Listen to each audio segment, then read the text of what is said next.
மார்க்கெட்ல இன்வெஸ்ட் பண்றதுக்கான சரியான நேரம் இதுதான். இந்த வீடியோல நம்ம பார்ப்போம். ஸ்கிப் பண்ணாம பாருங்க, சேனலை ஃபாலோ பண்ணிக்கிறங்க. நான் ஒரு எக்ஸாம்பிளோட உங்களுக்கு சொல்றேன். Nifty market எடுத்துக்கிறீங்களேன். நிஃப்டி 50 எடுத்துக்கிட்டீங்கன்னா 25,000 இருக்குன்னு வச்சுக்கிறேங்க. அதோட பிரைஸ் மார்க்கெட் இப்போ உங்களுக்கு தெரியும் பயங்கர டவுன்ல போயிட்டு இருக்கு.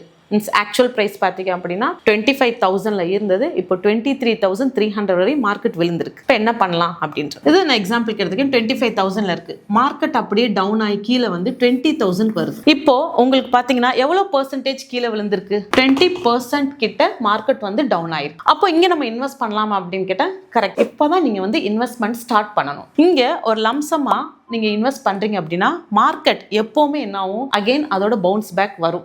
நீங்க என்ன யோசிச்சிருப்பீங்க அப்படின்னா மார்க்கெட் வந்து 20% டவுன் ஆயிருக்கு. அதே இது உங்களுக்கு மார்க்கெட் நீங்கள் இன்வெஸ்ட் பண்ணியிருக்கீங்க லோவில் 20,000 கிட்ட இன்வெஸ்ட் பண்ணியிருக்கீங்கன்னா அது உங்களுக்கு அகைன் 25,000 கிட்ட வரும்போது அதோட பெர்சன்டேஜ் பார்த்தீங்க அப்படின்னா 25% இன்க்ரீஸ் ஆயிருக்கு. நீங்கள் இங்கே ஒரு 10 lakhs இன்வெஸ்ட் பண்ணியிருக்கீங்க, லம்சமாக போடுறீங்க மியூச்சுவல் ஃபண்ட்ஸில். இப்போ 10 lakhs இன்வெஸ்ட் பண்ணியிருந்தீங்க அப்படின்னா உங்களுக்கு 25% மார்க்கெட் மேலே வரும்போது உங்களுக்கு கிடைக்கக்கூடிய அந்த ப்ராஃபிட் வந்து 12,50,000 ரூபா கிடைக்கும். மார்க்கெட் எப்போ ரியாக்ட் ஆகும் தெரியுமா? எப்போவுமே பார்த்துருக்கீங்க அப்படின்னா மார்க்கெட் சப்போஸ் ஒரு டவுன்ஃபால் வந்துருச்சு அப்படின்னா அகைன் அது ரெக்கவர் ஆகி வரும்போது இந்த ப்ரீவியஸ் ஹை இருக்கு இல்லையா, அது பிரேக் பண்ணுச்சுன்னா கண்டிப்பா அதுக்கு மேல தான் மார்க்கெட் போகும். இங்க ஒரு 25% உங்களுக்கு அதிகமாக இருக்கு அப்படின்னா ஸோ இங்க இருந்து பிளஸ் 25% இன்னும் நீங்க போட்டுக்கிறங்க. அப்ப நியர்லி 50% ஹை ஆயிருக்கு. இதை நான் மினிமமா தான் சொல்றேன். அப்ப இந்த 50% அப்படின்றப்போ உங்களுக்கு எவ்வளவு? நீங்க 10 lakhs இங்க இன்வெஸ்ட் பண்ணிருக்கீங்க அப்படின்னா உங்களுக்கு கிடைக்கக்கூடிய இந்த அமௌண்ட் எவ்வளவுனா 15 lakhs.